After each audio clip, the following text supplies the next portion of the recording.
small group. There are a lot of conferences today, but I did want to get a meeting in this month since we didn't meet in May. So let me go ahead and pull up the agenda.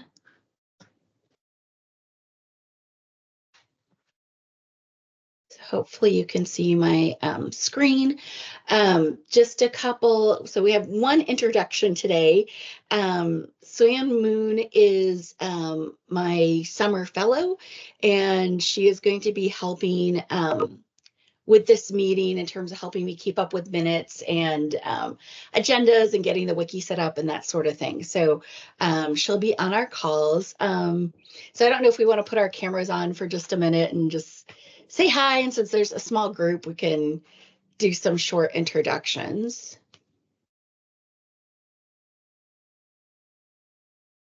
So good morning. Good morning. Good morning.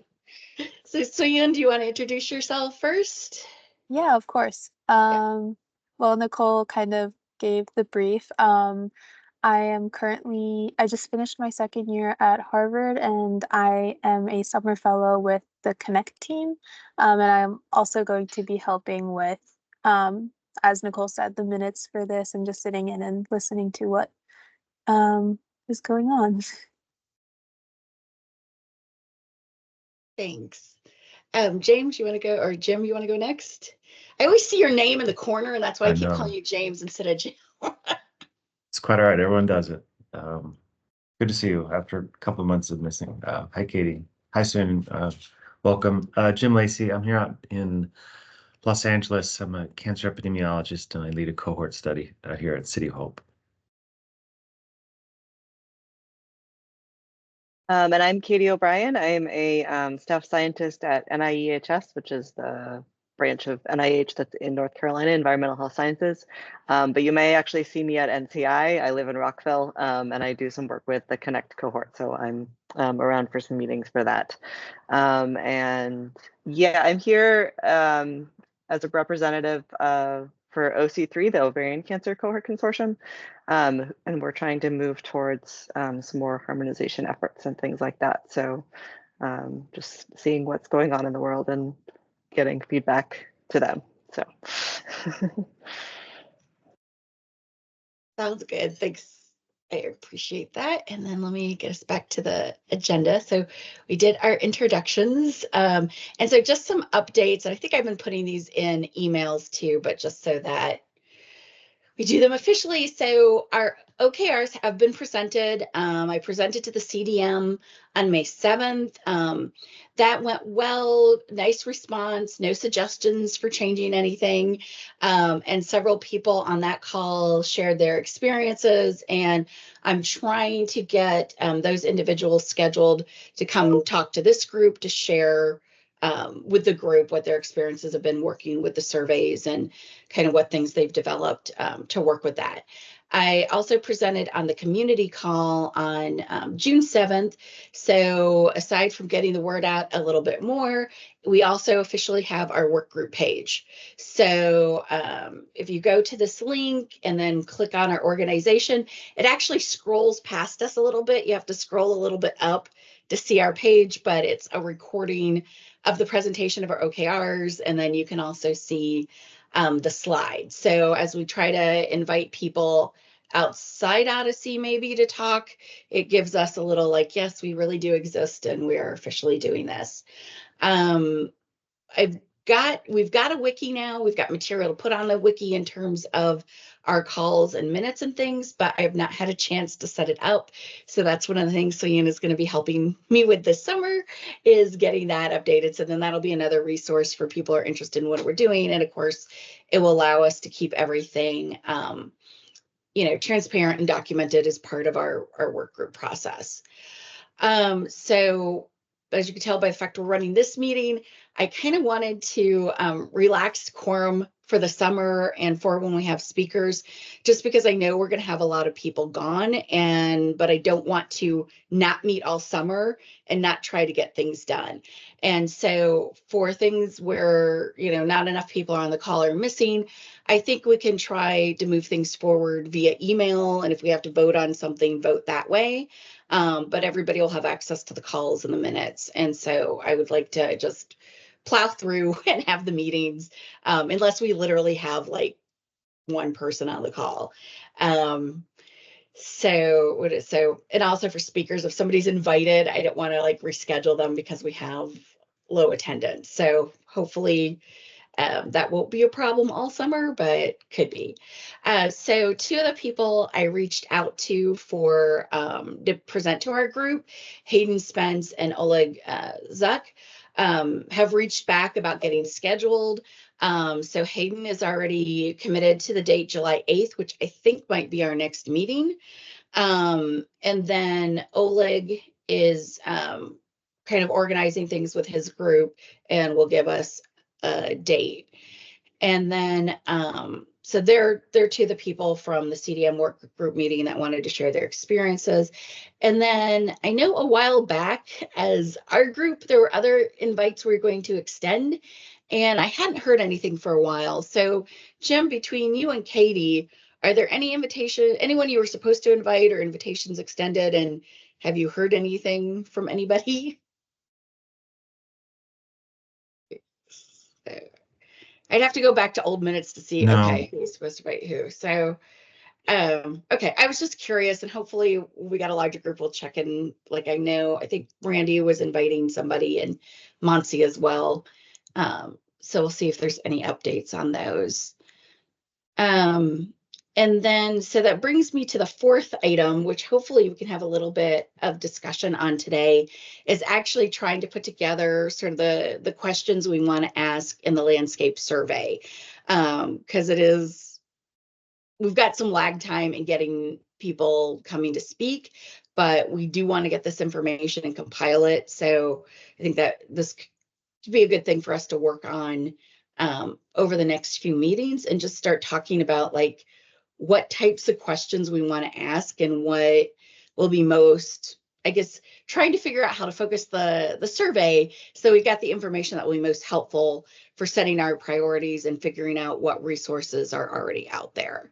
So I know it's a small group, but maybe we could brainstorm a few things and share it out and then try to get some additions from other members, offline, and then talk about it when we meet next.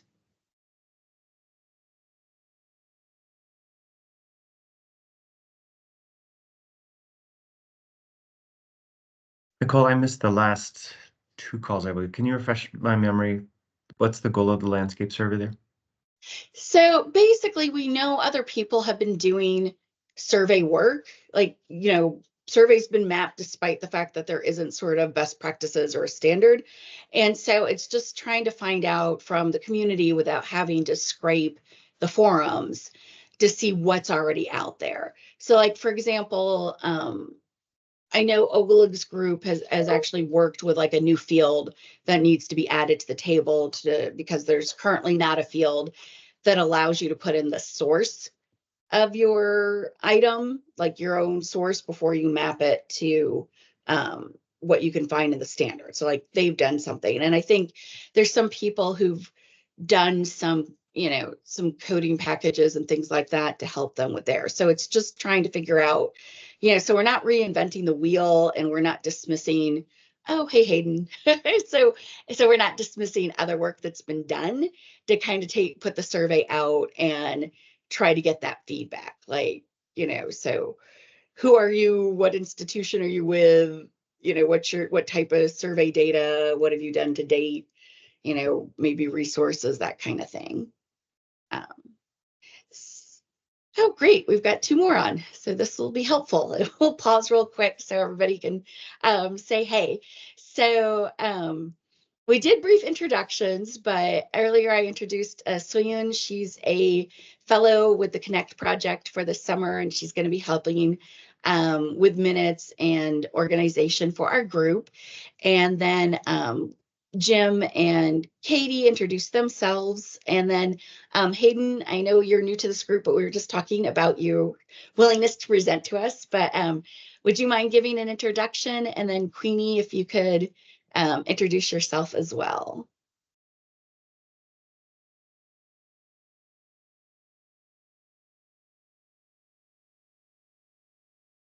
Sorry, am I going first? You spoke first, so yes, that works. Okay.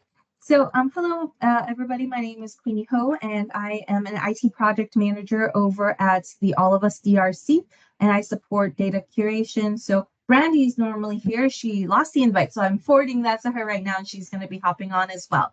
But that's great. what I'll do. Good. All right. And then Hayden, did Great. you want to say a few words? Thanks. Can you hear me now? Okay. Yes. Okay. Always switching over systems is always a unknown for some reason. But my name is Hayden Spence. I am a consultant, a research consultant. I have worked with the federal government for probably the past 4 years. So I work with a client being the Fed. And that time I've worked kind of like with the DoD, a lot of things in the prevention area. That's my academic background. Been around Odyssey for about 1.5 years, mostly within the open source community and working group, developing tools in that area. I came on with the Chiron cohort. Really, my interest with Odyssey has been the fact that if I can get a lot of the clients I work with to use Odyssey, things go a lot easier. So it's a very mutually beneficial thing that I have with Odyssey of develop things here, and I can usually just use those same things with clients in the research areas that I work in. So. Thanks, Hayden. That sounds good. I was just about to ask you about the Chiron cohort. One of my team members did it this year, Jake Peters. So when you said you were working in the open source group, I thought maybe you were involved with that as well. Yeah, I was in it last year, the last cohort. Did they apply to this current one? No, he was in last year's as well. Okay, yeah. So we were in the same cohort. Cool. All righty. Well, that sounds good. All right. So, and then just to catch up, Hayden and Queenie. So we thought we'd spend some time, even though we have a smaller group today, just coming up with some content for the landscape survey. So the idea is to try to get information for the community as to how they've been working with surveys so far, so that we don't reinvent the wheel and we can use any resources and things that other people put together for their work, and also to get an idea what the needs are and help us set priorities for next year. So we just wanted to talk about, and right now it's literally blank. So, even just putting on things like name, institute, we just start laying out what we want for the survey, and then we can share it with the rest of the group for further feedback and development. So I guess, Jim, did that answer your questions? And does anybody else have questions about what we're wanting to do with the survey? Yes, you did. Thank you. All right, so I'll go first and put in things like name. Oops. Why does this keep doing that? I don't know what I do, but somehow it pops me out of the Word document and then it won't let me type. Okay, so name, maybe institution. Can I suggest something? Sure. So is this for network partners, or just Odyssey community members as a whole? Just Odyssey community members as a whole. Okay. Okay. Yeah, basically wanting to get this information without having to scrub the forums to try to piece it together. So hopefully people will be willing to share what they've been through, to contribute to kind of making it better for everybody. Okay, then I don't have a suggestion. Right. Okay.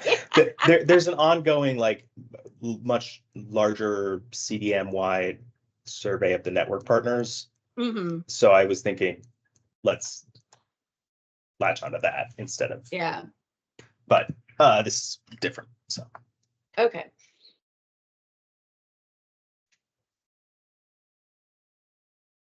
Nicole, I wonder if it would sort of to minimize the burden on the respondents. If someone is already doing this work, if we could find out where, are they doing it in a public site?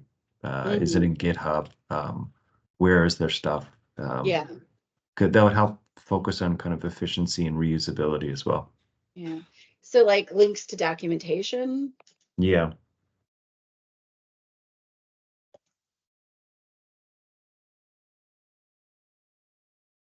It might be good to broaden, or not broaden, but use either examples of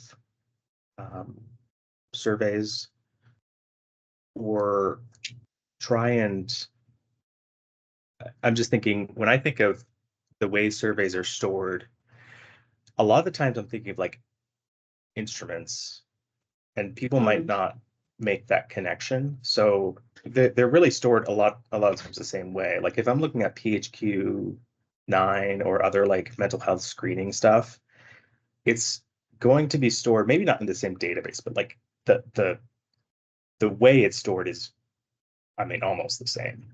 It might not be at the same table, but those screening instruments, or inventories, or instruments, I don't know how much you might want to say they're all surveys, but I would think somebody might see it and say, well, we don't work with any survey data.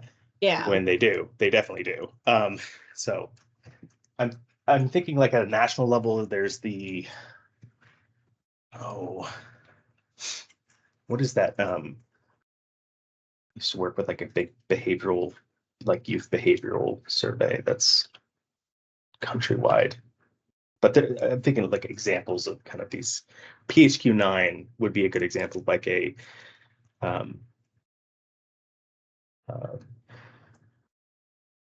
instrument, but then might have a larger one that's well, this is national level data, things like that.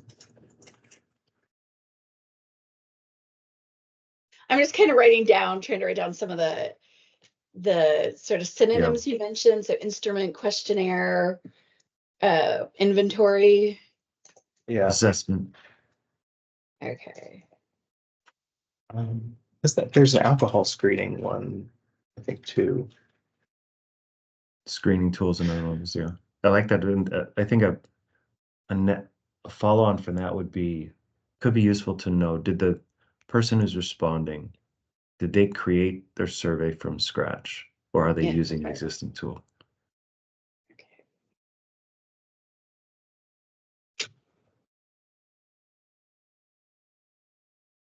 It gets very complicated because with the fire group and things, we're looking at demographics, and they've changed the way demographics are collected now. The OMB, but that hasn't trickled down. But then, to what degree is that a survey? It's not really. It's clinical data, but I think that question is going to come up quite a bit. Of what is a survey? What are these different things? What do you call your surveys? Yeah. Yeah, I think what you call them, but I also think it's important to, I like this. This is productive and sort of because in a lot of ways, we probably want to include a definition in the survey. So I think the synonyms help. But also, basically is something that is, self-reported, that your participant is self-reporting this information, as opposed to, or is providing this information via an interview as opposed to like a medical record or a claims database, because that's partially what we're trying to distinguish as well.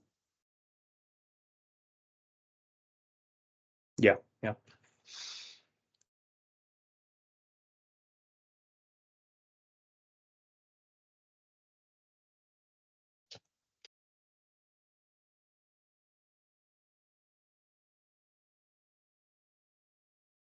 And then I put this in the chat, but I think there may also be value in knowing which version of a survey was used, if there are multiple versions, such as if it was a standardized instrument.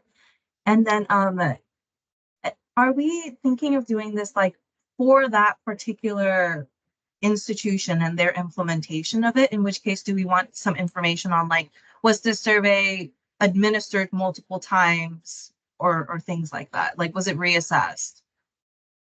Mm-hmm.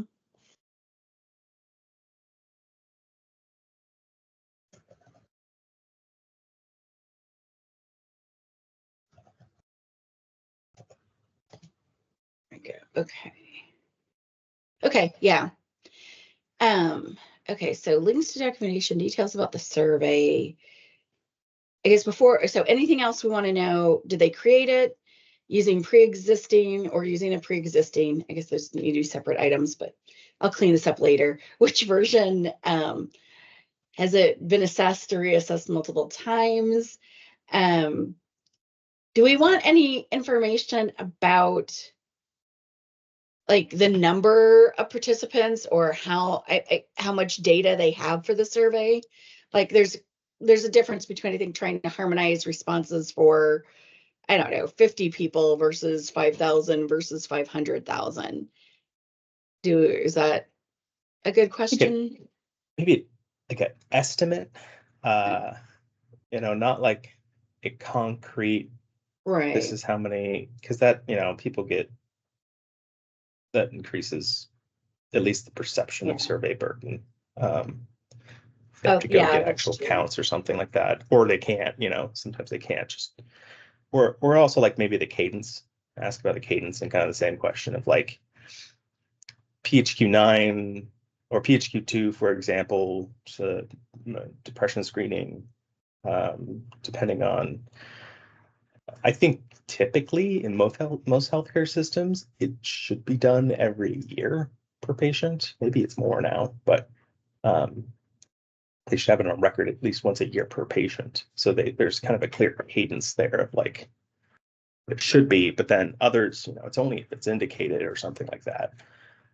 So there's less of a clear cadence of how many they might have over time. Mm-hmm. And then it might also be interesting to know where they got their instrument from, like that they borrowed it from Phoenix or one of these other toolkits, and if they made changes to it during their implementation.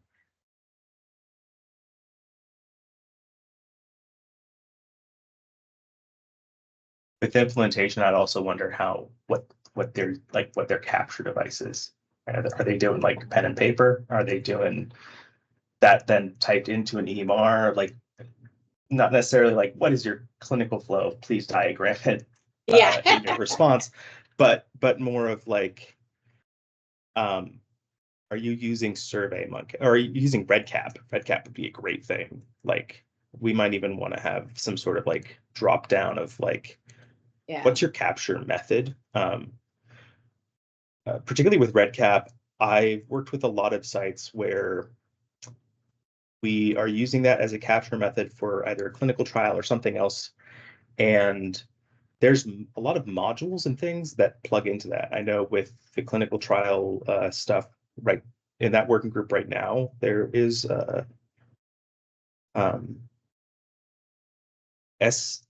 I don't know the vocabulary. Anyway, there's plugins for all these things. So it would be interesting to see if one is like predominantly used, because that could be something where you might design an extension or you might design things around the CDM to work well with that.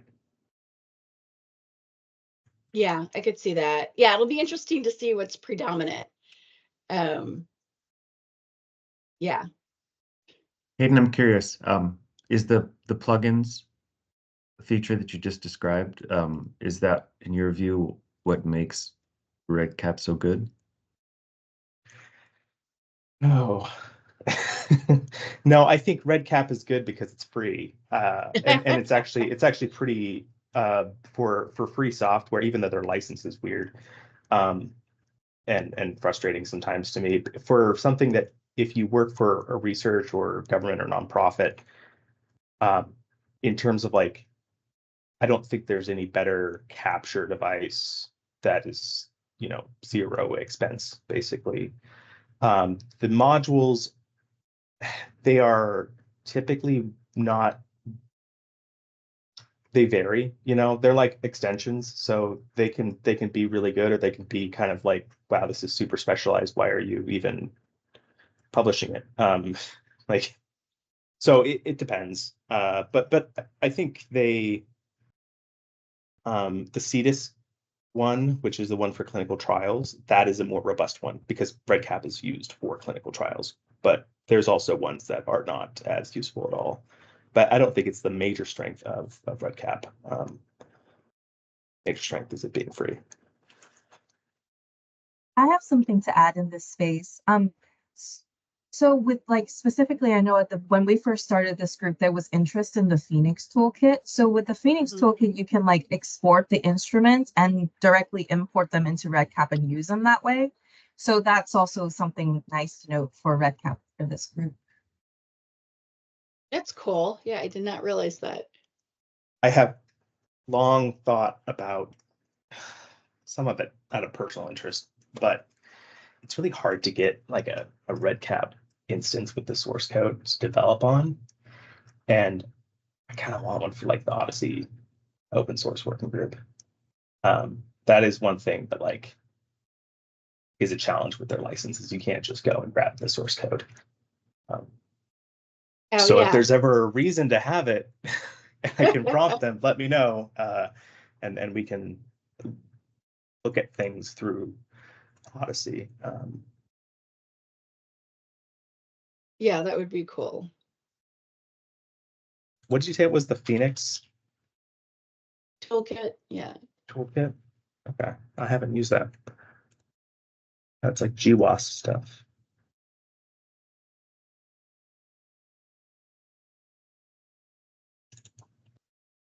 All right. So anything else, details about the survey before we go to sort of the next category, which is kind of getting details about what they did with the survey. So we've got, if they created, are they using something pre-existing? Do they modify that? Which version?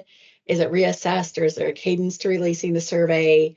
An estimate of the number of responses, a link to any survey info. So things like a DHQ, or, for example, has a website, or sometimes, or like in the case of Connect, we post all our surveys to GitHub. So kind of separating sort of code documentation from survey documentation. Method of capture, so paper, electronic. If they did electronic, what kind? RedCap, Qualtrics, SurveyMonkey, etc. So anything else we want to know about their surveys? If we're thinking ahead to individual items or sections or things, would it be worthwhile knowing whether the data are public? Yeah, I think that would be good to know.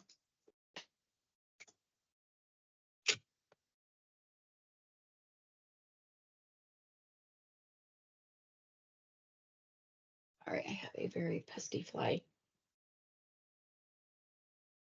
Okay.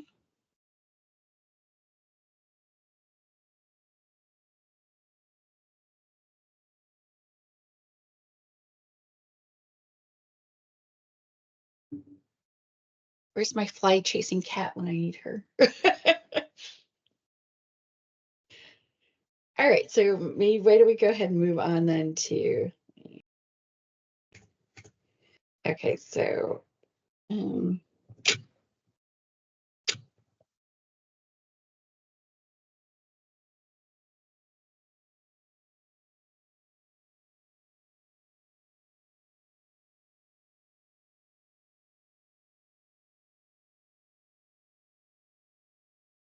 Okay, so part of what we want to get out of this is, so they've got their survey, they've had to do something with it with the CDM. So what did they actually do? So ideas for questions around this. I have a particular interest in how like metadata is represented for surveys. So specifically like branching logic and things like that. I'd love to get a little bit of information about.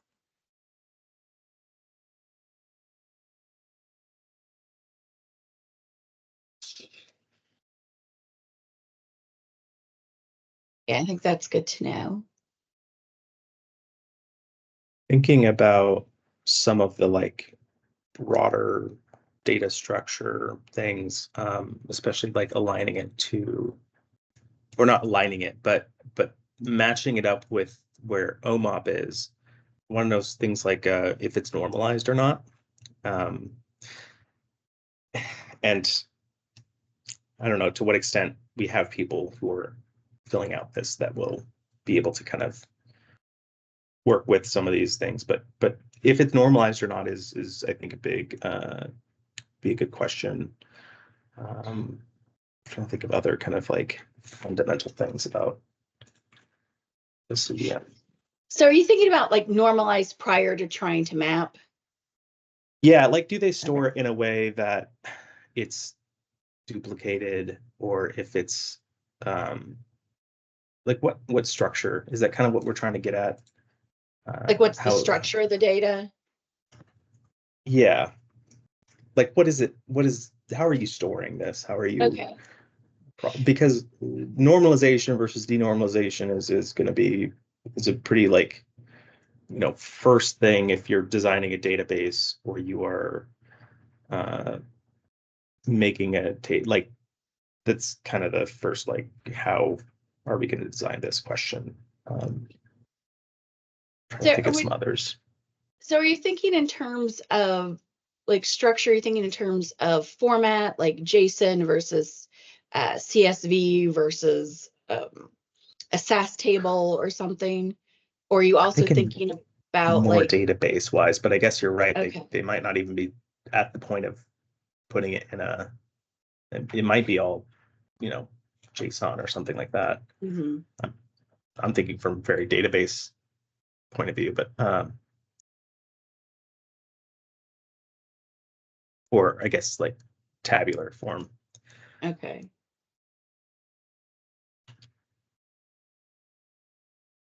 I think I'd like to also know, speaking of structure, whether if they already put it into OMOP, whether they have like extension tables and what those tables might look like. Yeah, I think that's like separate, like if they've created their own extension tables, or like we know with all of us, they created their own vocabulary. So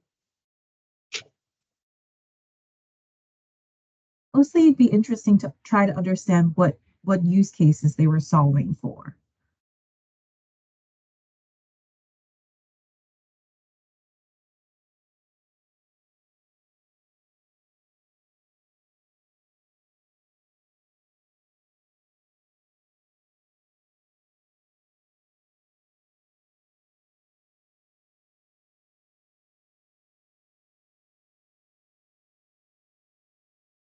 okay. And then I'll also put in database, the separate. So Hayden, are you thinking about things like, you know, whether it's desktop or Google or Azure, or is that what you mean when you're saying database, or what are you thinking I mean, of? they could be using anything. There's so many, you know, ways that Right. they could be storing this. I'm more thinking of, and again, this might be, we might want to try and like not get into like the data engineering Mm-hmm. like terminology of this. So I pulled up like design principles for the CDM. I think if they're using any additional standardized vocabularies, so for example, this is a new one, but like OMB has new statistical guidance around demographic collection for gender, ethnicity, Right. and race. What are you pointing to vocabulary wise in your survey, or what informed it, that would be something that would be important to know when comparing that to the CDM, because the CDM uses these standardized vocabularies, and we would want to maybe know what survey are using. And reusing it is also kind of, if possible, we tend to want to reuse things rather than create our own new vocabulary. Yeah. So, and then, let's see. Yeah, neutrality is kind of another design that might be important to get a sense of, like, when we look at the CDM, it's designed in a way that's fairly neutral for whatever technology you're using. If you want to use SQL Server, like great. If you want to use technology Postgres, agnostic. great. Yeah, if you want to use it to design a Power BI dashboard, you could do that same as you could like Tableau. It doesn't matter generally what technology you're using. So if they are like locked into this, one way of distributing it, it might be very hard for them to map onto the CDM. I don't know how like SurveyMonkey, but like I'm just thinking of like if they're like in like a very proprietary space. We've designed this in Epic, or we even had Epic help us design this. Yeah. We're gonna have some big barriers to them contributing anything ever to necessarily the CDM. Epic tends to lock down a lot of things when it comes to that. For anything. I don't think we need to get in like data protection. I'm trying to think of things that like actually map up between the design of the CDM, like design principles, and what might be useful to collect. I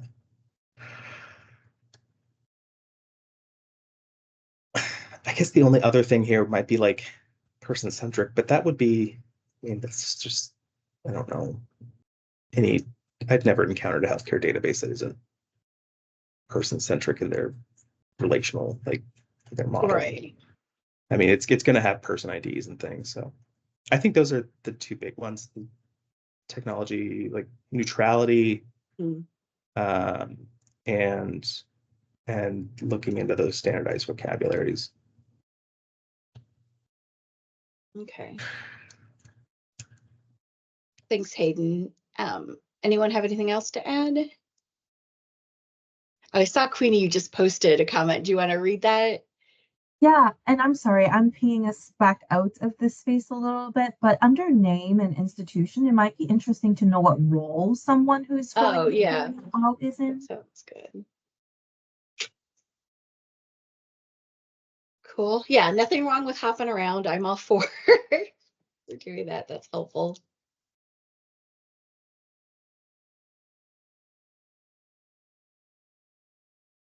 Yeah, this is good. I always like it when we go to a blank page with some content. So once you have content, you can edit it. But when you got a blank page, there's nothing to work with. So that's great. And then one of the things I'm interested in this, about the data and processing is, and it's kind of circles back to this link, so I might move it, but like what tools or methodology or practices have they developed to do this mapping or work with this data?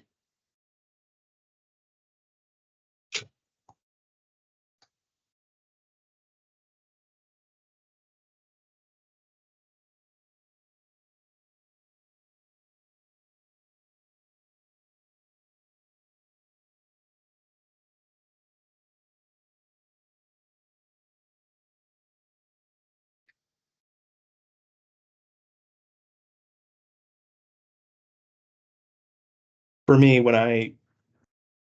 and maybe we want this, but when I read that, I might have a very different answer depending on my role with it.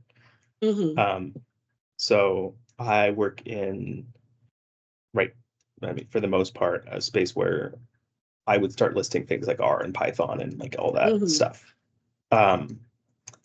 However, I could see other people like who work in different spaces list a completely other different set of tools that are for, maybe visualization, but that's kind of closer related, but then they might, I don't know. I'm just thinking, I don't really know. I'm just thinking like it really would depend on the role. On your role. But I think that's good. I think that's maybe something, now that this role point has come up, it's something we probably want to include in directions, is that, there may be 10 people from the same project that participate on the community call and an Odyssey or whatever. But if they had different roles, we would like them all to respond, because, they might be each responsible for a different part of the process that lands them in this space where they're mapping to OMOP. So I think we want to encourage, even if there's some overlap, multiple people from the same group to answer the survey, because they might have a different take based on what their role was. I guess it does. Sorry, it is mapped to OMOP. I was thinking it was much broader than. But yeah, I mean that narrows it a little bit, but still, I think there would be some interesting variants to see, depending on role.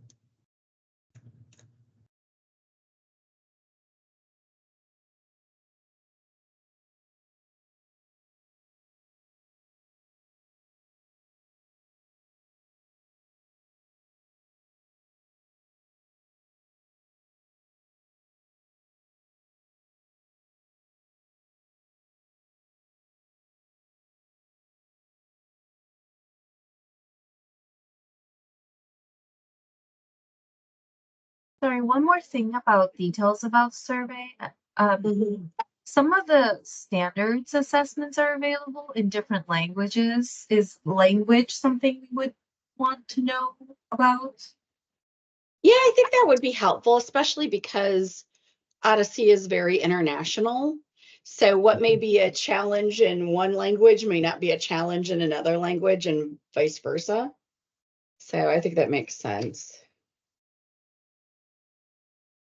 I mean, Australia, even between English-speaking countries, I forget what it was with Australia that was so challenging recently. But you'll have like, oh, they can't collect ethnicity, or their ethnicity collection is very different, and the laws around it are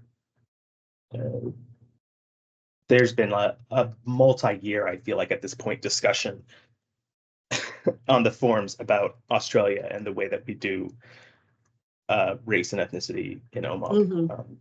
Oh, that's interesting. I'll dig it up, but yeah, it's because I don't think that they are allowed to ask if someone is Aboriginal in certain contexts, and healthcare might be one of them. Very I interesting. might have that backwards, but yeah, that's good. And because I added country, because it might not always be clear from institution. I don't necessarily want to ask people for addresses, but the country in which they're doing the work or the survey, I think would definitely be helpful to know.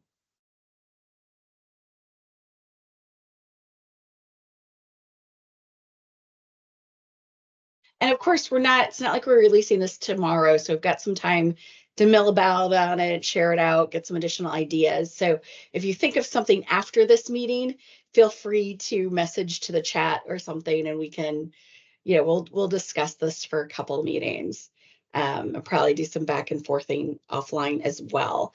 Any other items to add or categories of information? So, again, with the goal of kind of seeing what's been done, what's out there, and determining priorities for what we can do that would be the most useful to the community in the next year. I kind of wanted to know like what people's biggest challenges are.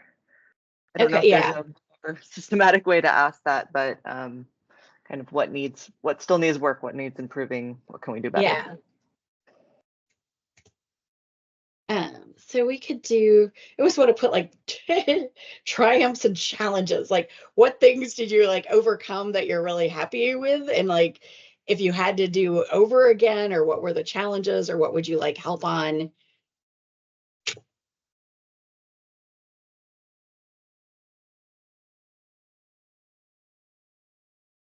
So we could add some descriptors to that, but I like that. I'm glad you mentioned that, Katie, because that will definitely help us focus. I think a lot of these things to make our lives easier, because it's not just their burden, it's our burden as well once we get it.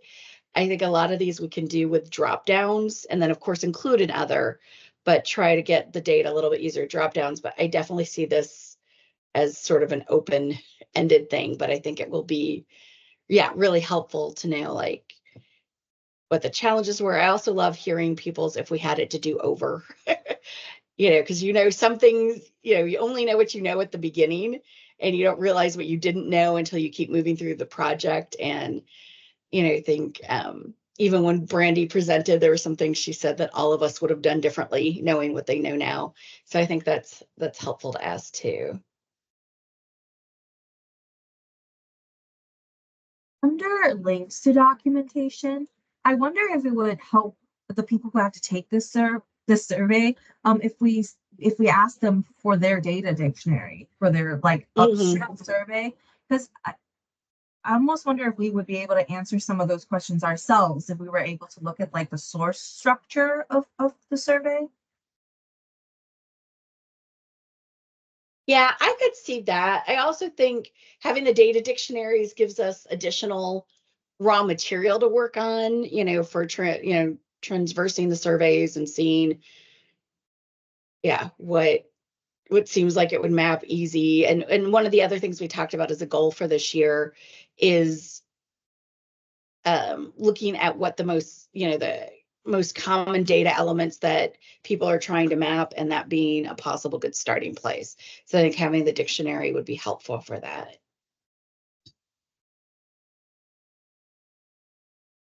One thing, and I don't know if this has been discussed, but surveys in general, I see them disconnected from like EHRs and like more often, I mean far more often than you would see like actual like clinical data, right? You do a survey and it's more often than not anonymized to a degree. And I don't know how to, like, I don't know if you say, well, it's an instrument if it's going into the EHR and it's like directly linked to the person, like a PHQ-9, whereas there's thinking just like employee satisfaction surveys. That's not really the space that we're working with, but there's these surveys that, like I know one that is stored a lot is just general satisfaction from healthcare, or like wait time or things like that. And that I don't generally see linked to a person. It might have an identifier, but it's not linked to like their EHR or something like that. So that's a complexity that I don't know how would be addressed or questioned from them of like, is this how do you link this to people's, is there a central identifier or something that you can link to people? Because sometimes the design as a whole doesn't allow for that. Those are usually more population level things than I think probably what we're working with, which is individual, but I'd be interested to see if people have mapped to OMOP, like surveys that are not linked to their other health data, but for some reason they found it useful to map it to OMOP, like access or things like that. Okay, does that kind of capture this? So experience or satisfaction type surveys that aren't linked to individual data, maybe analyzed on the population level? Or don't have like a linked patient identifier, or don't link back to like the like the patient ID or patient identifier. Patient ID would be what it is in the OMOP CDM. Mm-hmm.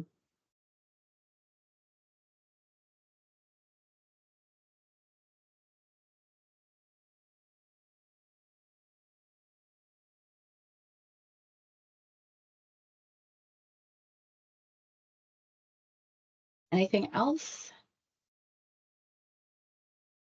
Just two thoughts. This is great. I wonder if that last point is kind of more broadly focused on if we specifically ask what kind of survey is it? You know, there are some of those public lists, you know, like the 7 different kinds of surveys, the 8 different kinds. And the other thing, because we are going to have a diversity of tools and assessment thing, I wonder if it might work for us in identifying, you know, the landscape gaps to structure this in the form of sort of the research data management lifecycle. Because some of these steps are, some precede others, and what that landscape, Got you. Yeah. we might have a better overall picture of this if we structure it in the format of that research lifecycle. Okay. Well, with that, the CDM as a whole, the entire, like if you go to a CDM meeting, Christian Reich will ask you this question almost 100% of the time: is what is the use case? Is it a very, very use case driven design? So by looking at the research life cycle, we can provide those use cases.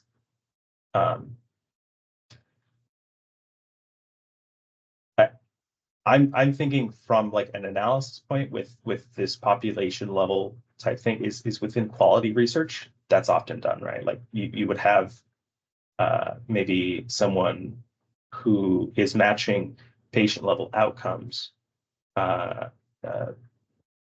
ER revisits or something like that, with a site level metric on general satisfaction with the provider or something like that. So, but I agree, this use case research life cycle is probably so we do have the use cases, but I agree we can organize this in a way that kind of flows more excuse me, logically with, you know, either your order of operations or your research life cycle. Or this is definitely brainstorming, and sort of the next levels are, you know, kind of organizing it, the order, making the questions more specific, coming down with the drop down lists and things. But yeah, I think this is so the use cases is here. It's just maybe not in the best place relative to that research life cycle. But I definitely think that will be helpful for, like you said, why are they trying to do this? Or, you know, are they working, you know, combining survey data with EHR data? What are the other use cases? Or working with multiple sites? Yeah. You know, we have capture up front. Like, how are you capturing this? What is your so method of capture? So that's, you know, definitely in the front end of things. Yeah. Well, actually, that depends. Well, you know what might be helpful to do? So Yun and I will clean this up after the meeting, but I think maybe what would be helpful as a let's see, what's the word I'm looking for? Action item for the meeting is then to send this up, and kind of everybody, based on their experiences, sort of reorder this, and then come back and see, you know, where we overlap or where we don't, and, you know, start using that to kind of hone it a little bit more. I have one more thing, and then Sure. I'll let it go. No, that's fine. Details about data and processing. So some of the assessments are like questions and answers that wrap up to a cumulative score of some kind. OMOP is kind of questions and answer pairs, but it would be so interesting to know if they also provide like the summary scores, because sometimes that's what researchers are using for their analyses. I don't know how high in priority this would be, but might be. No, but I think it's interesting to know, like, is that something, you know, wanting to map, or are you just going to like map and then redo the scores, like from the mapping, or some, you know, some sort of thing? And there are a lot of standard inventories and surveys that do that. Like, you end up with a score at the end of it. So yeah, I think that's a good question. We're doing a lot of work on DHQ right now, so that's why that's in my head. But yeah, there are a lot of things that you end up with the score. or some, a summary, and that's what you're evaluating. Yeah, that's helpful. Okay, so we have 2 minutes left. This has been really productive. I appreciate all these ideas. So like I said, action item, I think we'll get this cleaned up, resend it out, and then individually kind of work on organization or prioritizing questions. And then we'll talk about that the next time we meet, which I do think is July 8th. And Hayden, does it still look like it'll be good to present that date as well? Yeah, Okay. it'll probably just be like 10 or 15. What I would wonder, just from the group, is my general sense is that this will be kind of just a broader, like, survey data in the Fed.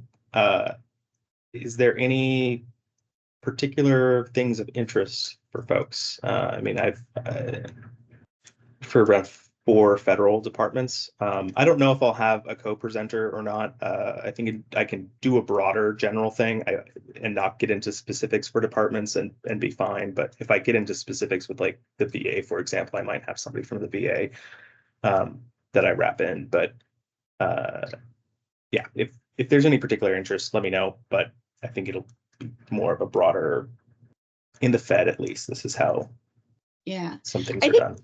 I think that'll helpful. I definitely think we'd appreciate the VA. I think one of the things that's sort of a challenge for this group prior to getting some additions like you, Hayden, is that we are all very cohort centric. And obviously there's surveys used for things that have nothing to do with following a cohort. So I think any perspectives that help broaden that would definitely be helpful for the group. Okay. So, all right, well, we are at time, but thanks. We'll record it for you, Jim. So thank you, everybody, and I'll see you in a couple weeks. Have a good one. Bye. Thanks, bye.